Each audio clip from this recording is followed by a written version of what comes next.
Welcome back to another episode of Yoga for Gremlins. My name is Chelsea. I am a yoga instructor and I am also always very tired. This time we are staying horizontal. We are laying down. Everything that I will feature in this video will be something you can do laying down. You can lay down on the floor, grab some pillows, you know the deal. Let's get it.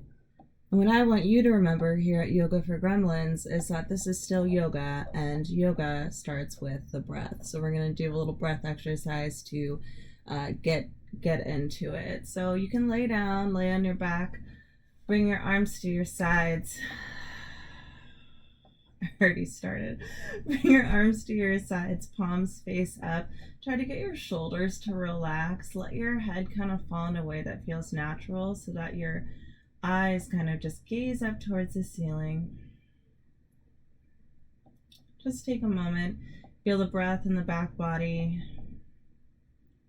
I like to have a blanket at all times, so if you have a blanket nearby, you can put it over you. And we'll just start with a really simple breath called Samasvriti, and you're going to make your inhalations the same length as your exhalations. Remember to try to breathe loud like a weird creep. We'll start with the exhale. Inhale, count of 4. 1, 2, 3, 4. Pause at the top. Lungs are full. Exhale slowly. 4, 3, 2, 1. Pause at the bottom.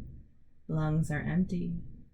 Inhale. 1, 2, 3, 4. Pause. Lungs are full. Exhale slowly. 4, 3, 2, 1.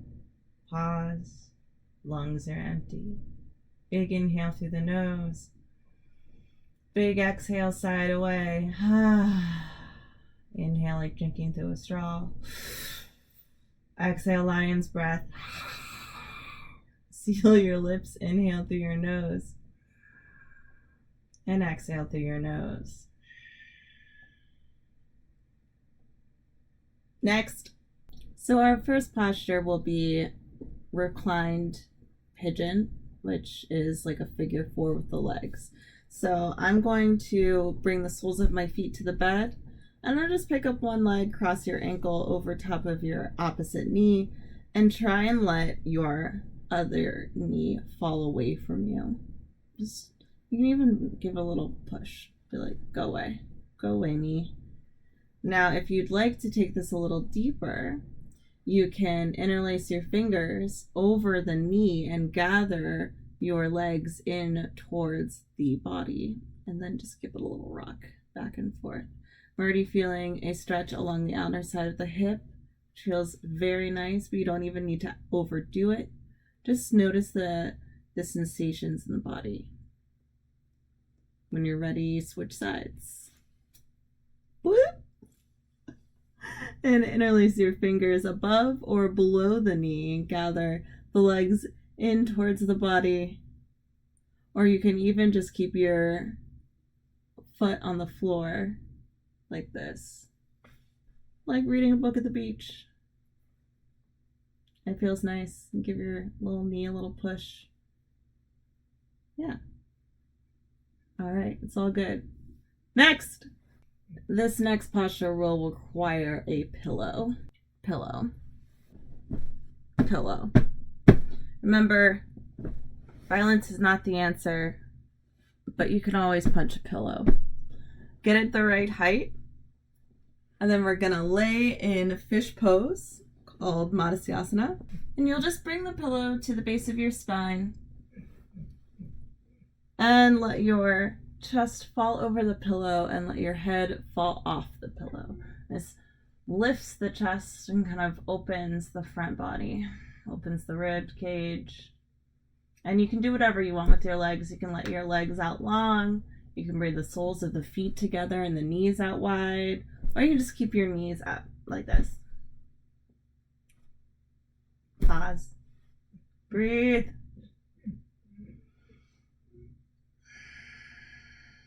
If you'd like more support underneath your chest, you could always grab another pillow, or find a prop that's a little harder, like a big thick book, because you got big smart brains and I know you got big books.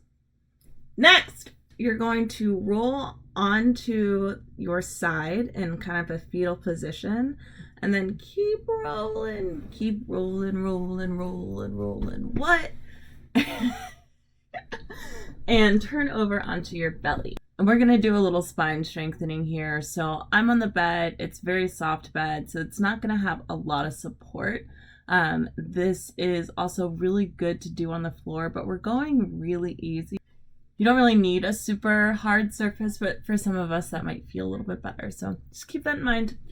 Keep your environment in mind. And so I'm gonna take us into the Sphinx pose.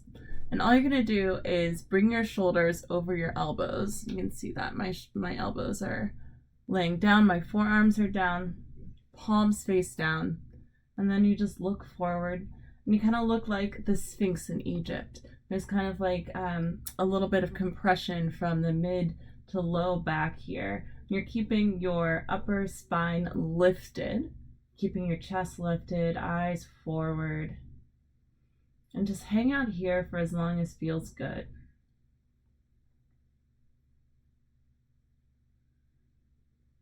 Next. So next we're going to take it into napping baby. Oh look, I'm already here in napping baby. You want to take your knee out to be about parallel with your hip, and then you can look towards your knee, look over to the same side, and rest. My other leg is just long behind me. You can also just make a little pillow with your arms and hang out. This is a bit of a really subtle hip opener, so that might feel really nice. You can always put a pillow under your knee. And when you're ready, switch sides. Stretch your leg out long behind you. Bend your other knee. Bring it out to be about parallel to your hip. And rest. You can send your eyes over to the same side as well.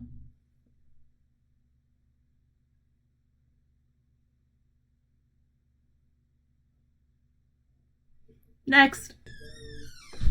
So this is a little difficult one to show based on where I am physically. We're gonna try it. We're gonna try it. This is called crocodile. We're gonna get into the shoulders a little bit. So take your arm out long, and then you're gonna take your opposite foot and pick it up, up and over your knee. So I'm already rolled over onto my shoulder. This feels really nice. I can take my other hand behind my low back, or take it long in front of me. Maybe even interlace the fingers. Have them shake hands. Totally optional when you're thinking about binding. See if it feels okay, and if it doesn't feel okay, don't do it. So crocodile on the other side looks like this. My other arm is out long. And pick up this opposite leg, step it up and over my other leg, and then I can take my hand, place it here, or along ahead of me, or behind the low back. Yeah, it's great. When you're ready, come out.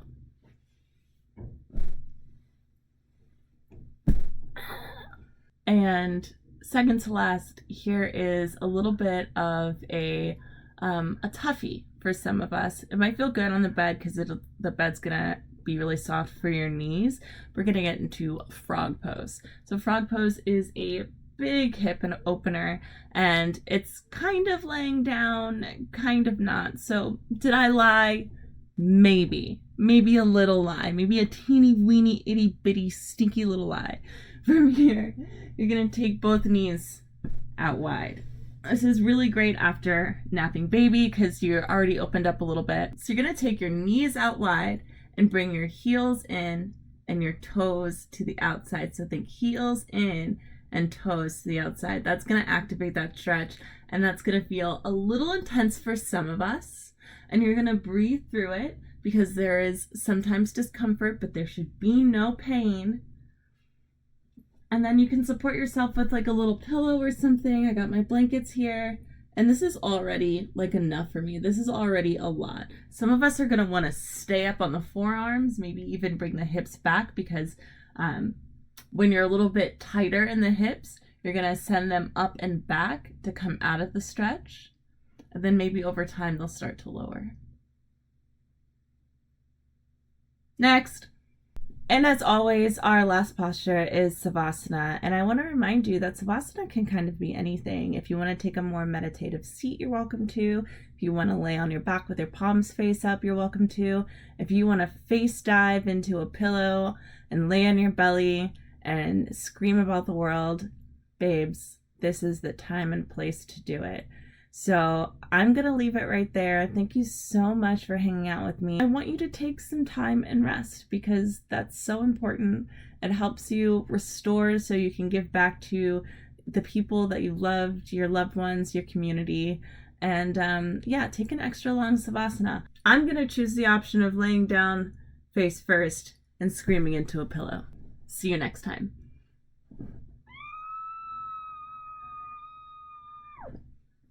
Peace.